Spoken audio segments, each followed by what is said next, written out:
ಕಳೆದ ಹಲವು ದಿನಗಳಿಂದ ಈ ಸಂಪುಟ ಸಂಕಟ ಗಜಪ್ರಸವದ ರೀತಿಯಾಗಿ ಭಾಸವಾಗ್ತಾ ಇದೆ. ಯಾವುದೇ ಸರ್ಕಾರ ಬಂದರೂ ಹೀಗೆ ಕಣ್ರಿ ಅಂತ ಹೇಳ್ತಾ ನಾವು ಕೂಡ ಹೋಗ್ತಾ ಇದ್ದೀವಿ. ಆ ಕಾಲದ ಜೊತೆಗೆ ಸಮಯವನ್ನು ಕಳೀತಾ ಇದ್ದೀವಿ. ಆದರೆ ಏನಾದರೂ ಒಂದು ಬಿಗ್ ಶಾಕಿಂಗ್ ನ್ಯೂಸ್ ಇದೆಯಾ? ಕ್ಯಾಬಿನೆಟ್ ಯಾಕೆ ಇಷ್ಟೊಂದು ಕಷ್ಟ ಆಗ್ತಾ ಇದೆ ಅನ್ನುವ ವಿಚಾರಕ್ಕೆ ಸಂಬಂಧಪಟ್ಟಂತೆ ಟಾಪ್ ಸ್ಟೋರಿ 1ನಲ್ಲಿ ನಾವು ನೋಡ್ತಾ ಹೋಗೋಣ. Let's begin the show. Yes, top story 1, DK cabinet 17 ಹೆಸರು ಫೈನಲ್ ಆಗಿದಾವಂತೆ. ಹಾಗಾದ್ರೆ ಯಾರೇ ಅದು? ಕ್ಲೈಮ್ಯಾಕ್ಸ್ ಹಂತದಲ್ಲಿ DK ಸಂಪುಟ ಅಂತೂ ಇಂತೂ ವಿಸ್ತರಣೆ ಆಗ್ತಾ ಇದೆ ಅನ್ನೋದು ಸದ್ಯದ ನ್ಯೂಸ್. CM DK ಕ್ಯಾಬಿನೆಟ್ 17 ಹೆಸರು ಫೈನಲ್, ಪಕ್ಕಾ ಫೈನಲ್ ಆಗಿದೆ. ಸಮ್ಮಿಶ್ರಣದ ಪಾಕ, ನವ ಯುವ ನಾರಿ ಹಿರಿತನದ ನೋಡಿ ಹೆಂಗಿದೆ ಅಂತ ಹೇಳಿ. ಅಳೆದು ತೂಗಿ ಒಮ್ಮತದಿಂದ ಸಚಿವರ ಪಟ್ಟಿ ಈಗ ರೆಡಿ ಆಗಿದೆ. ಅಳೆದು ತೂಗಿ ಏನೆಲ್ಲ ಮಾಡಿದ್ದಾರೆ ನೋಡ್ತಾ ಹೋಗೋಣ. ಆದ್ರೆ ಖರ್ಗೆ ಅನುಪಸ್ಥಿತಿ ಕಾರಣ ಇನ್ನು ಅಧಿಕೃತ ಮುದ್ರೆ ಬಿದ್ದಿಲ್ಲ, ಸಹಿ ಬಿದ್ದಿಲ್ಲ. ಅಂತಿಮ ನಿರ್ಧಾರವನ್ನ ತೆಗೆದುಕೊಳ್ಳೋಕೆ ಸಾಧ್ಯ ಆಗಿಲ್ಲ ರಾಹುಲ್ ಅವರ ಕಡೆಯಿಂದ. ಹೈಕಮಾಂಡ್ಗೆ ಸೈ ಅಂತ, ಹೈಕಮಾಂಡ್ ಸೈ ಅಂದಂತ ಆ ಪಟ್ಟಿ ಯಾವುದಿದೆ ಅನ್ನೋದನ್ನ ನಾವು ನೋಡ್ತಾ ಹೋಗ್ಬೇಕಾಗಿದೆ. ಎಸ್, DK ಶಿವಕುಮಾರ್ ಅವರ ಕ್ಯಾಬಿನೆಟ್ ಅಂದ್ರೆ ಈಗ ಚುನಾವಣೆ ಮುಗೀತು ಕಣ್ರಿ, 5 ವರ್ಷಗಳ ಕಾಲ ನಾನೇ CM ಅಂತ ಹೇಳಿಕೊಳ್ಳುವವರು ಕೂಡ ಹೀಗೀಗೆ ಅಂತ ಫೈನಲ್ ಮಾಡೋಕ್ಕಾಗಲ್ಲ. ಸಂಪುಟದಲ್ಲಿ ಬಹಳಷ್ಟು ಆಕಾಂಕ್ಷಿಗಳು ಇದ್ದೇ ಇರ್ತಾರೆ. ಅವ್ರ ಬಣ, ಇವ್ರ ಬಣ, ಆ ಸಮುದಾಯ, ಈ ಸಮುದಾಯ, ಮಹಿಳೆಯರ ಕೋಟ, ಜಾತಿ ಕೋಟ, ಹೀಗೆ ಆಮೇಲೆ ಪ್ರಾದೇಶಿಕವಾರು ಕೋಟ, ಹಲವು ಆಯಾಮಗಳಲ್ಲಿ ಹಲವು ಸಾಧ್ಯತೆಗಳನ್ನು ಗಮನದಲ್ಲಿಟ್ಟುಕೊಂಡು ಅಳೆದು ತೂಗಿ ಇಲ್ಲಿ ಸಂಪುಟವನ್ನು ಸೇರ್ಪಡೆ ಮಾಡ್ಕೊಳ್ಬೇಕಾಗತ್ತೆ. ಒಂದು ವೇಳೆ ಇವರಿಗೆ ಚಾನ್ಸ್ ಕೊಟ್ಟರೆ ಮುಂದಿನ ದಿನಗಳಲ್ಲಿ ಏನಾಗುತ್ತೆ ಅನ್ನುವ ಕ್ಯೂರಿಯಾಸಿಟಿ ಇರುತ್ತೆ ಪಕ್ಷದ ಹಿರಿಯರಿಗೆ, ಪಕ್ಷದ ಮುಖಂಡರಿಗೆ. ಹಾಗೆಯೇ ಯಾರಿಗೆ ಕೊಟ್ಟರೆ ನಮಗೆ ಮುಂದಿನ ದಿನಗಳಲ್ಲಿ ಜನ ನಮಗೆ ಕೊಡ್ತಾರೆ ಅನ್ನುವ ಹಲವು ಆಲೋಚನೆಗಳು ಕೂಡ ಖಂಡಿತವಾಗ್ಲೂ ಇದ್ದೇ ಇರುತ್ತವೆ. ಎಸ್, ಈಗ ಅಂತೂ ಇಂತೂ ಕ್ಲೈಮ್ಯಾಕ್ಸ್ ಹಂತದಲ್ಲಿ DK ಸಂಪುಟ ವಿಸ್ತರಣೆ ಆಗ್ತಾ ಇದೆ. ಆದರೆ ಈ ವಿಸ್ತರಣೆ, ಈ ಎಕ್ಸ್ಟೆನ್ಷನ್ ಎಷ್ಟರ ಮಟ್ಟಿಗೆ ಸಮಾಧಾನಕರವಾಗಿದೆ, ಯಾರಿಗೆಲ್ಲ ಸಮಾಧಾನ ತಂದಿದೆ ಅನ್ನುವ ಒಂದು ಕುತೂಹಲ ಸಹಜವಾಗಿ ಇದ್ದೇ ಇರುತ್ತೆ. ಒನ್ಸ್ ಅಗೈನ್ ಐ ರಿಪೀಟ್, ಯಾವುದೇ ಪಕ್ಷ ಆಡಳಿತದಲ್ಲಿದ್ದರೂ ಕೂಡ ಈ ಸಂಪುಟ ಸಂಕಟ ಅನ್ನೋದನ್ನ ನಾವು ಮರೆಯೋ ಹಾಗಿಲ್ಲ. That is the point to be noted, that is the point to B discussed in politics. ಯಾಕಂತ ಹೇಳಿದ್ರೆ ರಾಜಕಾರಣ ನಿಂತ ನೀರಲ್ಲ, ಯಾವ ಕ್ಷಣದಲ್ಲಿ ಏನು ಬೇಕಾದರೂ ಆಗುತ್ತೆ. ರಾಜಕಾರಣದಲ್ಲಿ ಯಾರು ಮಿತ್ರರು ಅಲ್ಲ, ಶತ್ರುಗಳು ಅಲ್ಲ. ಈ ಎಲ್ಲ ಉಕ್ತಿಗಳಿದ್ದಾವಲ್ಲ, ರೆಡಿಮೇಡ್ ಸ್ಟೇಟ್ಮೆಂಟ್ಸ್ ಇದ್ದಾವಲ್ಲ, ಅದನ್ನು ಗಮನದಲ್ಲಿ ಇಟ್ಕೊಂಡೇ ಈ ಎಲ್ಲ ಸುದ್ದಿಯನ್ನು ನೋಡಬೇಕಾಗಿದೆ. Yes, now let's go for next update in top story 1. Yes, DK ಸಂಪುಟದಲ್ಲಿ ಖಾಲಿ ಇರೋದು ಎಷ್ಟು ಸ್ಥಾನ? 20 ಸಚಿವ ಸ್ಥಾನ. ಆದರೆ ಎಲ್ಲ 20 ಸ್ಥಾನಗಳನ್ನು ಭರ್ತಿ ಮಾಡಲ್ಲ ರೀ. ಸದ್ಯಕ್ಕೆ 17 ಸಚಿವ ಸ್ಥಾನ ಭರ್ತಿಗೆ ಹೈಕಮಾಂಡ್ ಪ್ಲಾನ್ ಮಾಡ್ಕೊಂಡಿದೆ. ಆಮೇಲೆ ನೋಡೋಣ, 3 ಜನರದು ಸಿಕ್ಕಾಪಟ್ಟೆ ಒತ್ತಡ ಬಂತ, ಏನು ಅನಿವಾರ್ಯತೆ ಅದನ್ನು ನಾವು ಮಾಡೋಣ. ಒಟ್ಟಿನಲ್ಲಿ ಸದ್ಯಕ್ಕೆ 17 ಸಚಿವರ ಪಟ್ಟಿಯನ್ನು ಹೈಕಮಾಂಡ್ ಪಟ್ಟಿ ಮಾಡಿದೆ. ಹಾಗಾದ್ರೆ ಯಾರು ಇರ್ತಾರೆ ಆ ಪಟ್ಟಿಯಲ್ಲಿ? ಸಚಿವರಾಗುವ ಭಾಗ್ಯ ಯಾರ್ಯಾರಿಗೆ ಸಿಗ್ತಾ ಇದೆ ಅನ್ನೋದನ್ನ ನಾವು ನೋಡಬೇಕಾಗಿದೆ. That is the point. Ashwavega ನ್ಯೂಸ್ನಲ್ಲಿ ಸೂಪರ್ ಎಕ್ಸ್ಕ್ಲೂಸಿವ್ ಸುದ್ದಿಯನ್ನು ನಿಮ್ಮ ಮುಂದೆ ಟಾಪ್ ಸ್ಟೋರಿಯಲ್ಲಿ ನಾವು ತರ್ತಾ ಇದ್ದೇವೆ.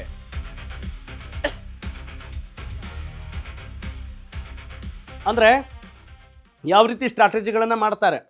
20 ಸ್ಥಾನ ಇದ್ವಲ್ರಿ, 20 ಸ್ಥಾನನೂ ಕೊಟ್ಬಿಡ್ಬೋದಲ್ಲ. ಹಂಗಿಲ್ಲ. ಯಾಕಂತ ಹೇಳಿದ್ರೆ ಯಾವ ಕ್ಷಣದಲ್ಲಿ ಯಾವುದು ಅನಿವಾರ್ಯ ಆಗತ್ತೆ, ಅನಿವಾರ್ಯ ಆಗಲ್ಲ, ಯಾವುದು ಅವಶ್ಯಕತೆ ಇರುತ್ತೆ, ಯಾವುದು ಅವಶ್ಯಕತೆ ಬೀಳಲ್ಲ, ಅದನ್ನು ಕೂಡ ಗಮನಿಸಬೇಕಾಗತ್ತೆ. ಹೀಗಾಗಿ ಈ ಸಂಪುಟ, ಯಾವುದೇ ಸಂಪುಟ ಇದ್ರೂ ಕೂಡ ಅದು ಅಳೆದು ತೂಗಿ ನೋಡಲೇಬೇಕಾಗತ್ತೆ. 20 ಸಚಿವ ಸ್ಥಾನಗಳ ಭರ್ತಿ ಮಾಡಬೇಕಾಗಿದೆ. ಆದರೆ ಉಳಿದಿರುವಂಥ ಈ 2 ವರ್ಷಗಳ ಅವಧಿಯಲ್ಲಿ ಕಾಂಗ್ರೆಸ್ ಇನ್ನೂ, ಯಾಕಂತ ಹೇಳಿದ್ರೆ ಅತ್ಯಾಪ್ತರು ಅಂತ ಇರ್ತಾರೆ, ಕೆಲವೊಂದು ಸಲ ನುಂಗಂಗಿಲ್ಲ ಬಿಡಂಗಿಲ್ಲ, ಹಂಗಿರ್ತದೆ. ಈಗ ಜಮೀರ್ ಅಹಮದ್ ಖಾನ್ ಅಲ್ಪಸಂಖ್ಯಾತ ಸಮುದಾಯದ ಪ್ರಬಲ ನಾಯಕರು, ಸ್ಟಾರ್ ಕ್ಯಾಂಪೇನರ್ ಆಗಿ ಹೋಗ್ತಾರೆ. ಅವರನ್ನು ಪಕ್ಷದಿಂದ ಹೊರಗಿಡೋದಾಗಲಿ, ಅವ್ರ ಬಗ್ಗೆ ಮಾತಾಡಿದ್ರೇ ಬಹಳ ದೊಡ್ಡ ಮಟ್ಟದ ಸಂಚಲನ ಸೃಷ್ಟಿ ಮಾಡಿರುವಂಥ ತಾಕತ್ತನ್ನು ಹೊಂದಿರುವಂಥ ನಾಯಕರು ಅಂತ ಪೋರ್ಟ್ರೇ ಆಗಿರುವಾಗ ಕೆಲವೊಂದ್ಸಲಿ ಬಿಡಬೇಕಾಗತ್ತೆ. ಆಮೇಲೆ HC ಮಹದೇವಪ್ಪ ಅವರಿರ್ಬೋದು, ಜಮೀರ್ ಅಹಮದ್ ಖಾನ್ ಅವರಿರ್ಬೋದು, ಇನ್ನುಳಿದಂಥ ಸಿದ್ದರಾಮಯ್ಯನವ್ರಿಗೆ ಅತ್ಯಾಪ್ತರಾಗಿರ್ಬೋದು, DK ಶಿವಕುಮಾರ್ ಅವರಿಗೆ ಅತ್ಯಾಪ್ತರಾಗಿರ್ಬೋದು. DK ಶಿವಕುಮಾರ್ ಅವರಿಗೆ ಇವ್ರನ್ನ ತಗೊಳ್ಬೇಕು ಅಂತ ಅನಿಸಿರುತ್ತೆ. ಆದರೆ ಅವರು ಜಾಸ್ತಿ ಸಮಯ ರಾಜಕಾರಣದಲ್ಲಿ ಇದ್ದಿರೋದಿಲ್ಲ, ಜಾಸ್ತಿ ಸಮಯ ಗೆದ್ದಿರೋದಿಲ್ಲ. ಅವಾಗ ಏನು ಮಾಡಬೇಕಾಗತ್ತೆ? ನೋಡೋಣ ತಾಳಪ್ಪ, ಇವ್ರು ಬೇಕೇ ಬೇಕು ಅಂತಿರುತ್ತೆ. ಆದರೆ ತಕ್ಷಣಕ್ಕೆ ದಾಳ ಉರುಳಿಸ್ಬಿಟ್ರೆ ಅದಕ್ಕೆ ಗ್ರೀನ್ ಸಿಗ್ನಲ್ ಸಿಗದೇ ಇರುವಂಥ ಚಾನ್ಸಸ್ ಕೂಡ ಇರುತ್ತೆ. ಹಾಗಾಗಿ ಆ 3 ಸ್ಥಾನಗಳನ್ನು ಬಿಟ್ಕೊಂಡಿದ್ದಾರೆ, ಖಾಲಿ ಇಟ್ಕೊಂಡಿದ್ದಾರೆ. ಯಾವಾಗ ಫಿಲ್ ಮಾಡ್ತಾರೆ ಅನ್ನೋದು ಮುಂದಿನ ವಿಚಾರ. ಆದರೆ 17 ಸಚಿವರು ಯಾರೆಲ್ಲ ಆಗ್ತಿದ್ದಾರೆ, ಈ 20ರಲ್ಲಿ 17 ಯಾರಿಗೆ ಹೊಸ ಭಾಗ್ಯ ಸಿಗ್ತಾ ಇದೆ ಅನ್ನೋದು ಕೂಡ ಬಹಳ ಕ್ಯೂರಿಯಾಸಿಟಿ ಇದೆ. ಹಾಗಾದ್ರೆ ಯಾವ ಅನುಪಾತದ ಅಡಿಯಲ್ಲಿ, ಯಾವ ಫಾರ್ಮುಲಾದ ಅಡಿಯಲ್ಲಿ ಈ ಒಂದು ಕ್ಲೈಮ್ಯಾಕ್ಸ್ ಹಂತವನ್ನ ಸಂಪುಟ ವಿಸ್ತರಣೆ ಮಾಡಲಾಗ್ತಾ ಇದೆ? Let's have a look. Yes, let's fire the news. DK Shivakumar ಕ್ಯಾಬಿನೆಟ್ಗೆ 60-40 ಸೂತ್ರ ಅಳವಡಿಕೆ. ಏನ್ರಿ ಇದು 60-40? ನೋಡಿ ಸಾಕಾಯ್ತು. 60-40 ಸೂತ್ರವೇ ಬೇಕಾಯ್ತು. ಏನು ಅಷ್ಟಕ್ಕೂ ಇದು? ಯುವಕರಿಗೆ ಹೆಚ್ಚು ಮಂತ್ರಿ ಪಟ್ಟ, ಹಳಬರಿಗೆ ಬಲು ನಷ್ಟ. Of course it's very natural and casual. ಮೊದಲ ಬಾರಿ ಶಾಸಕರಾದವರಿಗೂ ಕೂಡ ಕುರ್ಚಿ ಭಾಗ್ಯ ಸಿಗ್ತಾ ಇದೆ. That is the news, that is the top story. 2-3 ಬಾರಿ ಗೆದ್ದಂತ ಶಾಸಕರಿಗೆ ಬಂಪರ್ ಆಫರ್ ಸಿಗ್ತಾ ಇದೆ ಅನ್ನೋ ಮಾಹಿತಿ ನಮಗೆ ಸಿಗ್ತಾ ಇದೆ. ಯುವ ನಾಯಕತ್ವ ಕಟ್ಟಲು ರಾಹುಲ್ ಗಾಂಧಿ ಕೂಡ ಪ್ಲಾನ್ ಮಾಡ್ತಾ ಇದ್ದಾರೆ. DK ಶಿವಕುಮಾರ್ ಅವರ ಸಾರಥ್ಯದ ಅಡಿಯಲ್ಲಿ ಶಿವಸೇನೆ ರೆಡಿ ಆಗ್ತಾ ಇದೆ. ಈಗಲೇ ರೆಡಿ ಇದೆ DKಶಿ ಕ್ಯಾಬಿನೆಟ್ ಸೇರುವವರ list, no doubt about it. ಈ ಪಟ್ಟಿಗೆ ಮಲ್ಲಿಕಾರ್ಜುನ ಖರ್ಗೆ ಒಪ್ಪಿಗೆ ಸೂಚಿಸೋದು ಒಂದೇ ಬಾಕಿ, ಅಧಿಕೃತ ಮುದ್ರೆ ಹಾಕೋದು ಒಂದೇ ಬಾಕಿ. ನಿಮ್ಮ ಅಶ್ವವೇಗ ನ್ಯೂಸ್ನಲ್ಲಿ ಆ 17 ಸಚಿವ ಸ್ಥಾನದ ಭಾಗ್ಯವಂತರು ಯಾರಿದ್ದಾರೆ ಅನ್ನುವ ಕ್ಯೂರಿಯಾಸಿಟಿಗೆ ಒಂದು ಪರಿಹಾರ ಅಥವಾ ಕ್ಯೂರಿಯಾಸಿಟಿ ತಣಿಸುವಂಥ ಕೆಲಸ ನಿಮ್ಮ ಅಶ್ವವೇಗದಲ್ಲಿ ಟಾಪ್ ಸ್ಟೋರಿಯಲ್ಲಿ ಆಗ್ತಾ ಇದೆ ಅನ್ನೋದು ವಿಶೇಷ. ಎಸ್, ಹಾಗಾದ್ರೆ ಏನಿದು 60-40 ಅಂದರೆ 60% ಒಂದು ಸಂಪುಟದಲ್ಲಿ ಯುವಕರೇ ಇರಬೇಕ್ರಿ ಅಂತ. ಹಿರಿಯರ ಮಾರ್ಗದರ್ಶನ ಇಲ್ಲದೆ ಹೋದ್ರೆ ಏನು ಆಯ್ತು, ಅವ್ರಿಗೂ ಒಂದು 40% ಇರಲಿ ಅಲ್ವಾ? DK ಶಿವಕುಮಾರ್ ಅವರ ಕ್ಯಾಬಿನೆಟ್ನಲ್ಲಿ ಸಾಮಾನ್ಯವಾಗಿ ಇವರದ್ದೇ ಕ್ಯಾಬಿನೆಟ್ ಅಂತಲ್ಲ, ಎಲ್ಲ ಕ್ಯಾಬಿನೆಟ್ಗಳಲ್ಲೂ ಕೂಡ ಈ ಸೂತ್ರವನ್ನು ಅಳವಡಿಸ್ತಾರೆ. ಆದರೆ ಈ ಬಾರಿ ಅತಿ ಹೆಚ್ಚು ಸದ್ದು ಮಾಡ್ತಾ ಇರೋದೇನು? ಆ ಬಣ ಈ ಬಣ ಅನ್ನುವಂಥದ್ದು ಇದ್ದೇ ಇರುತ್ತೆ. ಒಂದು ಪಕ್ಷ ಅಂತ ಹೇಳಿದ ಮೇಲೆ ಭಿನ್ನಾಭಿಪ್ರಾಯಗಳು ಇದ್ದೇ ಇರುತ್ತವೆ. ಆದರೆ ಈ ಬಾರಿ ಅತಿ ಹೆಚ್ಚು ಸದ್ದು ಮಾಡ್ತಾ ಇರುವಂಥದ್ದು ಈ ಸಂಪುಟದಲ್ಲಿ, ಈ ಉಳಿದಿರುವಂಥ ಕಡಿಮೆ ಅವಧಿಯಲ್ಲಿ, ಕೇವಲ 2 ವರ್ಷಗಳಲ್ಲಿ ಯುವಕರಿಗೆ ಹೆಚ್ಚು ಪ್ರಾಧಾನ್ಯತೆ ಕೊಡಬೇಕು. That is the point. Next ಎಲೆಕ್ಷನ್ನಲ್ಲಿ ಜನ್ಜಿ ಅದನ್ನು ಗಮನದಲ್ಲಿಟ್ಕೊಂಡು ನಾವು ಯೋಚನೆ ಮಾಡಬೇಕು ಅಂತ ಹೇಳಿದ್ರೆ, ಉತ್ಸಾಹಿ ಯುವಕರಿಗೆ ನಾವು ಮಣೆ ಹಾಕಬೇಕು, ಅಂಥವರಿಗೆ ಸಚಿವ ಸ್ಥಾನವನ್ನು ಕೊಡಬೇಕು. ಆಗ ನೆಗ್ಲಿಜೆನ್ಸಿ ಇರಲ್ಲ, ಲೇಜಿನೆಸ್ ಇರಲ್ಲ, ಒಂದು ಹೊಸ ದೂರದೃಷ್ಟಿಕೋನ ಇರುತ್ತೆ, ಕೆಲಸವನ್ನು ಮಾಡಬೇಕು ಅನ್ನೋ ಉತ್ಸಾಹ ಇರುತ್ತೆ ಅನ್ನುವ ಕಾನ್ಸೆಪ್ಟ್ ಇದರ ಹಿಂದೆ ಇದ್ದೇ ಇರುತ್ತೆ ಅನ್ನೋದು. ಎಸ್, ಹಾಗಾದರೆ DKಯ ಈ ಎಕ್ಸ್ಕ್ಲೂಸಿವ್ ಕ್ಯಾಬಿನೆಟ್ನಲ್ಲಿ ಯಾರೆಲ್ಲ ಇರ್ತಾರೆ ಅನ್ನೋದನ್ನು ನೋಡ್ತಾ ಹೋಗೋಣ. Yes, let's look into it. ಶಾಂತಿನಗರದ ಇನ್ಯಾ ಹ್ಯಾರಿಸ್ ಈ ಮುಂಚೆ ಕೂಡ ಅಶ್ವವೇಗ ಈ ಬಗ್ಗೆ ಹೇಳ್ತಾನೆ ಇತ್ತು. ಇನ್ನು HC Balakrishna no doubt Magadi ಕ್ಷೇತ್ರದ ಶಾಸಕರು, DKಶಿಯ ಅತ್ಯಾಪ್ತರು. ಶಿವಾಜಿನಗರದ ರಿಜ್ವಾನ್ ಅರ್ಷದ್ ಕಾಂಗ್ರೆಸ್ಸಿಗರು, ಎಲ್ಲರೂ ಕಾಂಗ್ರೆಸ್ಸಿಗರೇ ಈಗ. ಆದರೆ ವಲಸೆ ಮೂಲ ಅಂತಿರುತ್ತಲ್ಲ, ಆ ವಿಚಾರಕ್ಕೆ ಹಾಗೆ ಹೇಳಿದೆ. ದಾವಣಗೆರೆ ಉತ್ತರದ SS ಮಲ್ಲಿಕಾರ್ಜುನ್, ಇನ್ನು NS ಬೋಸರಾಜ್ ಪರಿಷತ್ ಸದಸ್ಯರು, MLC.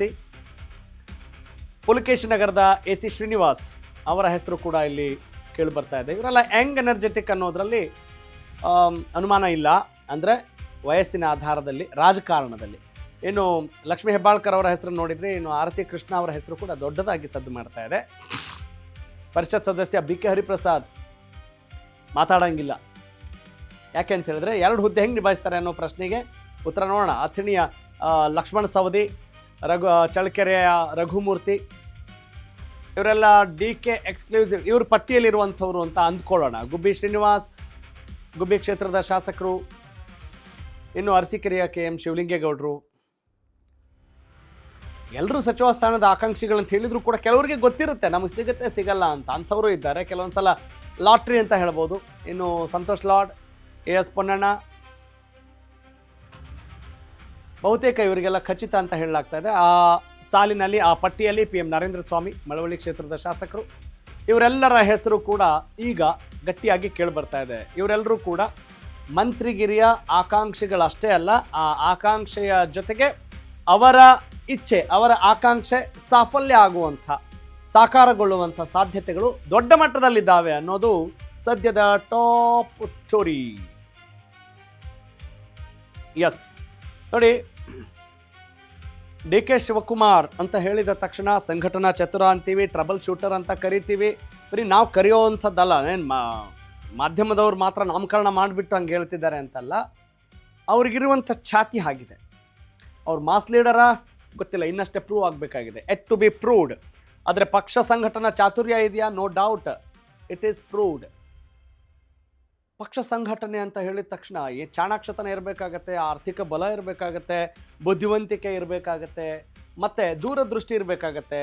ಯಾವ ದಾಳವನ್ನು ಯಾವ ಟೈಮಲ್ಲಿ ಉರುಳಿಸ್ಬೇಕಾಗತ್ತೆ, ಯಾವ ಸ್ಟ್ರಾಟಜಿಯನ್ನು ಮಾಡಬೇಕಾಗತ್ತೆ, ಎದುರಾಳಿಗಳ ಪ್ಲಸ್ ಏನು ಮೈನಸ್ ಏನು, ಯಾವ ಕ್ಷೇತ್ರದಲ್ಲಿ ಯಾವ ರೀತಿಯಾದಂಥ ಟ್ರೆಂಡ್ ಇದೆ, ಹೀಗೆ ಎಲ್ಲವನ್ನೂ ತಿಳಿದುಕೊಳ್ಳುವಂಥ ಸಾಮರ್ಥ್ಯ ಒಬ್ಬ ನಾಯಕನಿಗೆ ಇದ್ದೇ ಇರಬೇಕಾಗತ್ತೆ. ಆ ಸಂಘಟನಾ ಚತುರರಾಗಬೇಕು ಅಂತ ಹೇಳಿದ್ರೆ ಅಂತಹ ಒಂದು ವರ್ಚಸ್ಸನ್ನು, ಅಂತಹ ಒಂದು ಛಾತಿಯನ್ನು, ಅಂತಹ ಒಂದು ಹಣೆಪಟ್ಟಿಯನ್ನು ಹೊತ್ತಿರೋದು ಡಿ ಕೆ ಶಿವಕುಮಾರ್.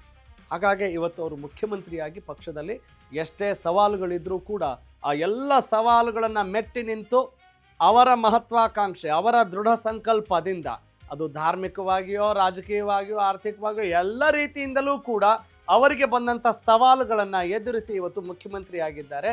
ಬರೀ 2 ವರ್ಷ ಇಂಥ ಮಹತ್ವಾಕಾಂಕ್ಷೆ ಇರುವಂಥವ್ರು ಬರೀ ಮುಖ್ಯಮಂತ್ರಿ ಆದರೆ ಸಾಕಾಗತ್ತಾ? ಇಲ್ಲ, ನಮ್ಮದೇ ಆದಂಥ ಚಾಪನ್ನು ಮೂಡಿಸ್ಬೇಕಾಗತ್ತೆ, ಸಾಕ್ಷಿ ಗುಡ್ಡೆ ನಿರ್ಮಿಸಬೇಕಾಗತ್ತೆ. ಈ ಮುಂಚೆ ಯಾರೆಲ್ಲ ಮುಖ್ಯಮಂತ್ರಿಗಳಾಗಿ ಹೋಗಿದ್ದಾರೋ ಅವ್ರಿಗಿಂತ ಒಂದು ಹೆಜ್ಜೆ ಮುಂದಿರಬೇಕು, ನಮ್ಮದೇ ಆದಂಥ ಒಂದು ವಿಭಿನ್ನತೆ ಇರಬೇಕು ಅಂತ ಅಂದುಕೊಳ್ಳುವಂಥ ಒಬ್ಬ ಮಹಾನಾಯಕ, ಮಹತ್ವಾಕಾಂಕ್ಷೆ ಇರುವಂಥ ನಾಯಕ ಅದು ಡಿ ಕೆ ಶಿವಕುಮಾರ್. ಹಾಗಾಗಿ ಮುಂದಿನ ಅವಧಿಯಲ್ಲೂ ಕೂಡ ನಾನೇ ಮುಖ್ಯಮಂತ್ರಿ ಆಗಬೇಕು, ನಮ್ಮ ಪಕ್ಷವೇ ಅಧಿಕಾರಕ್ಕೆ ಬರಬೇಕು ಅನ್ನುವ ಇಂಟೆನ್ಷನ್ನಿಂದ ಈ ಎಲ್ಲ ಕ್ಯಾಬಿನೆಟ್ ಕೂಡ ರೆಡಿ ಮಾಡುವ ಹಂತದಲ್ಲಿ ಅವರು ಇರ್ತಾರೆ ಅನ್ನೋದನ್ನು ನಾವು ತಳ್ಳಿ ಹಾಕುವ ಹಾಗಿಲ್ಲ. That is the crucial point to be noted. That is the top story. Yes, ಈಗ ಲೈವ್ ಜಾಯ್ನ್ ಆಗ್ತಾ ಇದ್ದಾರೆ ದೀಪಾ ಕುಕ್ಕುವಾಡ, ನನ್ನ ಕಲೀಗ್, ನಮ್ಮ political correspondent, is on live chat. Yes, let's have conversation with her. Deepa, ದಿನ ನಾವು ಸಂಪುಟದ ಬಗ್ಗೆ ಮಾತಾಡ್ತಾನೆ ಇದ್ದೀವಿ. ಇವತ್ತು ಫೈನಲ್ ಆಗುತ್ತೆ, ಅವತ್ತು ಫೈನಲ್ ಆಗುತ್ತೆ ಅಂಥೇಳಿ ಅದೇ ಹೆಸರುಗಳನ್ನು ಕೊಡ್ತಾ ಇದ್ದೀವಿ. ಎನಿ ಚೇಂಜಸ್ ಈಗ ಈ ಲಾಸ್ಟ್ ಮೊಮೆಂಟಲ್ಲಿ ಯಾವ ಬದಲಾವಣೆಗಳನ್ನೇನಾದರೂ ನಿರೀಕ್ಷೆ ಮಾಡುವಂಥ ಹಂತ ಇದೆಯಾ? ಈಗಾಗಲೇ ನಾವು ಪ್ರೆಸೆಂಟ್ ಮಾಡಿದ್ವಿ ಇವ್ರ ಹೆಸರುಗಳೆಲ್ಲ ಇರುತ್ತವೆ ಅಂತ. ಏನಾದರೂ ಕೊನೆ ಮೊಮೆಂಟಲ್ಲಿ ಏನು ಚೇಂಜಸ್ ಆಗ್ಬೋದು, ಅಥವಾ ಯಾವ ಹಿರಿಯರಿಗೆ ಕೊಕ್ಕೊಡ್ಬೋದು, ಅಥವಾ ಶಾಕಿಂಗ್ ಆಗಿ ಇಂಥವ್ರನ್ನ ಸೇರ್ಪಡೆ ಮಾಡ್ಕೊಳ್ತಾರೆ, ಇಂಥ ಒಂದು ಅಚ್ಚರಿ ಹೆಸರಿರುತ್ತೆ ಅಂತ ಏನಾದರೂ ಹೇಳಲಿಕ್ಕೆ ಸಾಧ್ಯ ಆಗುತ್ತಾ? Can you analyse in that context? Raghav Surya, ಬದಲಾದಂತಹ ರಾಜಕೀಯ ಪರಿಸ್ಥಿತಿಗಳು ಕೊನೆ ಕ್ಷಣದಲ್ಲಿ ಸ್ಪೆಷಲಿ ಹೈಕಮಾಂಡ್ ಲೆವೆಲಲ್ಲಿ ಮಾತನಾಡುವಂತಹದ್ದು, ಅಲ್ಲಿ ಒಂದಿಷ್ಟು ಜನರ ಹೆಸರುಗಳನ್ನು ಸೇರ್ಪಡೆ ಮಾಡುವಂತಹದ್ದು, ಜೊತೆಗೆ ಕೊನೆ ಕ್ಷಣ ಇನ್ನೇನು ರಾಜಭವನಕ್ಕೆ ಪಟ್ಟಿ ಹೋಗೇ ಬಿಡ್ತು ಅನ್ನುವಂತಹ ಸಮಯದಲ್ಲೂ ಕೂಡ ಹೆಸರುಗಳು ಆ್ಯಡ್ ಆನ್ ಆಗುವಂತಹದ್ದು ಅಥವಾ ಈ ಹೆಸರು ತೆಗೆಯುವಂತಹದ್ದನ್ನು ಹಿಂದೆಯೂ ಕೂಡ ನೋಡಿದ್ವಿ. ಇವನ್ ಕಳೆದ ಬಾರಿ ಡಿ ಕೆ ಶಿವಕುಮಾರ್ ಅವರು CM ಆಗುವಂತಹ ಅಂದರೆ ಪ್ರಮಾಣ ವಚನ ತೆಗೆದುಕೊಳ್ಳುವಂತಹ ಸಂದರ್ಭದಲ್ಲಿ ಈಶ್ವರ್ ಖಂಡ್ರೆ ಹೆಸರು ಕೊನೆ ಕ್ಷಣದಲ್ಲಿ ಅದು ರಾಜಭವನಕ್ಕೆ ಹೋಗುವಂತಹ ಸಂದರ್ಭದಲ್ಲಿ ಸೇರ್ಪಡೆ ಆಯಿತು ಪಟ್ಟಿಯಲ್ಲಿ ಅನ್ನುವಂತಹದ್ದು ಕೂಡ ಗೊತ್ತಿರುವಂಥ ವಿಚಾರ. ಶರಣ್ ಪ್ರಕಾಶ್ ಪಾಟೀಲ್ ಅವರ ಹೆಸರು ಕೂಡ ಅದೇ ರೀತಿಯಾಗಿ ಸೇರ್ಪಡೆ ಕೊನೆ ಕ್ಷಣದಲ್ಲಿ ಸೇರ್ಪಡೆಯಾಗಿದ್ದಂತಹದ್ದು ಅನ್ನೋದು ಕೂಡ ಒಂದಿಷ್ಟು ಚರ್ಚೆ ಆಗಿತ್ತು. ಹಾಗಾಗಿ ಇಂಥವರೇ ಕೊನೆ ಕ್ಷಣದಲ್ಲಿ ಸೇರ್ಪಡೆ ಆಗ್ತಾರೆ, ಆಗೋದಿಲ್ಲ ಅನ್ನುವಂತಹದ್ದು ಕೂಡ ಹೇಳೋದಿಕ್ಕೆ ಬರೋದಿಲ್ಲ. ಕಾರಣ 17 ಜನರನ್ನ ಮಾತ್ರ ಕ್ಯಾಬಿನೆಟ್ಗೆ ತೆಗೆದುಕೊಳ್ಬೇಕು ಅನ್ನುವಂತಹದ್ದು ಒಂದಿಷ್ಟು ಚರ್ಚೆ ಆಗ್ತಿದೆ. ಕಂಪ್ಲೀಟ್ ಆಗಿ 20 ಜನರ ಕ್ಯಾಬಿನೆಟ್ ಇದಾಗಿರೋದಿಲ್ಲ, ಅಂದರೆ ಸಂಪೂರ್ಣವಾಗಿ 34 ಜನರ ಕ್ಯಾಬಿನೆಟ್ ಆಗಿ ಏನಿರಬೇಕು ಆ ಪೈಕಿ ಆಲ್ರೆಡಿ 14 ಜನ ಆಗಿದ್ದಾರೆ. ಉಳಿದಂತೆ 20 ಸ್ಥಾನಗಳ ಪೈಕಿ 17 ಜನರನ್ನ ತೆಗೆದುಕೊಳ್ಬೇಕು, ಉಳಿದಂತೆ 3 ಸ್ಥಾನಗಳನ್ನು ಉಳಿಸ್ಕೊಳ್ಬೇಕು ಅನ್ನುವಂತಹ ಚರ್ಚೆಯೂ ಕೂಡ ಇದೆ. ಹೀಗಿರುವಂತಹ ಸಮಯದಲ್ಲಿ ಯಾವುದೇ ಹೆಸರು ಕೊನೆ ಕ್ಷಣದಲ್ಲಿ ಸೇರ್ಪಡೆಯೂ ಆಗಬಹುದು, ಕೈ ಬಿಡುವಂತಹ ಸಾಧ್ಯತೆಗಳು ಕೂಡ ಹೆಚ್ಚಿದೆ. ಇದರ ಜೊತೆಗೆ ಒಂದಿಷ್ಟು ಲೆಕ್ಕಾಚಾರಗಳು, ಒಂದಿಷ್ಟು ಅಂದರೆ ಜಾತಿವಾರು ಲೆಕ್ಕಾಚಾರ ಆಗಿರ್ಬೋದು, ಪ್ರದೇಶವಾರು ಲೆಕ್ಕಾಚಾರ ಆಗಿರ್ಬೋದು, ಅಥವಾ ಹಿರಿತನ ಜೊತೆಗೆ ಹೊಸಬರನ್ನ ಸೇರ್ಪಡೆಗೊಂಡಂತಹ ಒಂದು ಕ್ಯಾಬಿನೆಟ್ ರಚನೆ ಮಾಡಬೇಕು ಅನ್ನುವಂತಹದ್ದು ಇರೋದ್ರಿಂದ ಹಲವಾರು ಜನ ಒಂದಿಷ್ಟು ಮುನ್ನೆಲೆಗೆ ಹೆಸರುಗಳು ಮುನ್ನೆಲೆಗೆ ಬರುವಂತಹದ್ದಿದೆ. ಆ ಪೈಕಿ ಮಹಿಳಾ ಶಾಸಕರುಗಳು MLCಗಳ ಹೆಸರು ನಿನ್ನೆ ಇವತ್ತು ಒಂದಿಷ್ಟು ಓಡಾಡ್ತಾ ಇರುವಂತಹದ್ದು. ಒಂದು ಉಮಾಶ್ರೀ ಅವರ ಹೆಸರು ಹೆಚ್ಚಿನದಾಗಿ ಕೇಳಿ ಬರ್ತಿದೆ, ಜೊತೆಗೆ ಆರತಿ ಕೃಷ್ಣ ಅವರ ಹೆಸರು ಕೂಡ ಕೇಳಿ ಬರ್ತಿದೆ. ಆರತಿ ಕೃಷ್ಣ ಅವರನ್ನ ಪರ್ಪಸ್ಫುಲಿ ಸೇರಿಸ್ತಾ ಇದ್ದಾರೆ ಅನ್ನುವಂತಹದ್ದಕ್ಕೆ ಕಾರಣ ಇಷ್ಟೇ, ಅವರಿಗೊಂದು ವಿದೇಶಾಂಗ ಇಲಾಖೆಯನ್ನ ಸೃಷ್ಟಿ ಮಾಡ್ತಾ ಇದ್ದಾರೆ.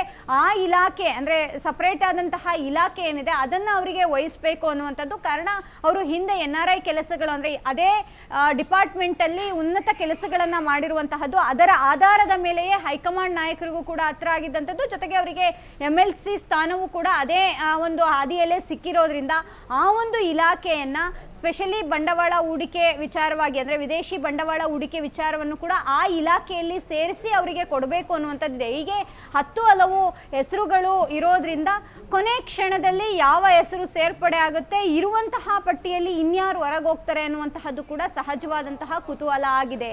ರಾಘವ್ ಸೂರ್ಯ, ಥ್ಯಾಂಕ್ ಯು ದೀಪಾ, ಧನ್ಯವಾದ ತಮ್ಮೆಲ್ಲ ಮಾಹಿತಿಗೆ. ಅಂದರೆ ರಾಜಕಾರಣದಲ್ಲಿ ಏನು ಬೇಕಾದರೂ ಆಗುತ್ತೆ ಅನ್ನೋದಕ್ಕೆ ಸದ್ಯದ ಈ ಸುದ್ದಿ ಕೂಡ ಸಾಕ್ಷಿ. ಯಾಕಂತ ಹೇಳಿದ್ರೆ ಅವತ್ತು ಈ ಹೆಸರು ತೋರಿಸಿದ್ರಲ್ರಿ, ಇದು ಯಾವುದೋ ಇಲ್ಲ, ಹಂಗೆ ಹೇಳೋಂಗಿಲ್ಲ. ಯಾಕೆ ಅಂತ ಹೇಳಿದರೆ ಇವತ್ತು ಬಂದಿರುವ ಮಾಹಿತಿ ಈ ರೀತಿ ಇರುತ್ತೆ. ಅದರಲ್ಲಿ ಬಹುತೇಕ ಎಲ್ಲ ಹಾಗೇ ಇರುತ್ತೆ. ಆದರೆ ಕೊನೆ ಕ್ಷಣದಲ್ಲಿ ಈಗಾಗಲೇ ನನ್ನ ಕಲೀಗ್ ದೀಪಾ ಅವರು ಹೇಳಿದ ಹಾಗೆ that is the track record, that is the history. ಯಾವ ಕ್ಷಣದಲ್ಲಿ ಏನಾಗುತ್ತೆ, ಯಾಕಂತ ಹೇಳಿದ್ರೆ DK ಶಿವಕುಮಾರ್ ಮುಖ್ಯಮಂತ್ರಿ ಆಗ್ತಾರಾ ಆಗಲ್ವಾ ಅನ್ನೋದಕ್ಕೆ ಸಿಕ್ಕಾಪಟ್ಟೆ ದೊಡ್ಡ ಮಟ್ಟದ ಪ್ರಹಸನ ಆಗಿತ್ತು. ಅವರು ಮುಖ್ಯಮಂತ್ರಿನೇ ಆಗಲ್ಲ ಬಿಡ್ರಿ, ಸಿದ್ದರಾಮಯ್ಯಲ್ಲಿ ಬಿಟ್ಕೊಡ್ತಾರೆ ಅನ್ನುವ ಒಂದು ಟ್ರೆಂಡ್ ಇತ್ತು. ಆದರೆ ಬೆಣ್ಣೆಯಲ್ಲಿ ಕೂದಲು ತೆಗೆದ ಹಾಗೆ ಸಲೀಸಾಗಿ ಆ ಒಂದು ಪ್ರಹಸನಕ್ಕೆ ಒಂದು ಇತಿಶ್ರೀ ಹಾಡಲಾಯಿತು. ಎದುರಾಳಿ ಪಕ್ಷದವರಿಗಂತೂ ದೊಡ್ಡ ಮಟ್ಟದ ಆಹಾರ ಆಗಿತ್ತು ಮುಖ್ಯಮಂತ್ರಿಯ ಕುರ್ಚಿ ಬದಲಾವಣೆಗೆ ಸಂಬಂಧಪಟ್ಟಾಗ. ಹಾಗಾಗಿ anything can happen in politics ಅನ್ನೋದಕ್ಕೆ ಬಹಳಷ್ಟು ಉದಾಹರಣೆಗಳು ಸಿಗುತ್ತವೆ. ಆದರೆ ಯಾರು ಸಂಪುಟ ಸೇರ್ಪಡೆ ಆಗ್ತಾರೋ ಬಿಡ್ತಾರೋ, ಯಾರಿಗೆ ಕೊಡ್ತಾರೋ ಯಾರಿಗೆ ಕಪ್ ಕೊಡ್ತಾರೋ, ನಮ್ಮ ಜನರ ಆಶೋತ್ತರಗಳನ್ನು ಈಡೇರಿಸ್ಬೇಕ್ರಿ. ಪ್ರಜಾಪ್ರಭುತ್ವಕ್ಕೆ ಗೆಲುವಾಗಬೇಕು ಅನ್ನೋದಷ್ಟೇ ನಮ್ಮ ಆಶಯ ಅಂತ ಹೇಳಿ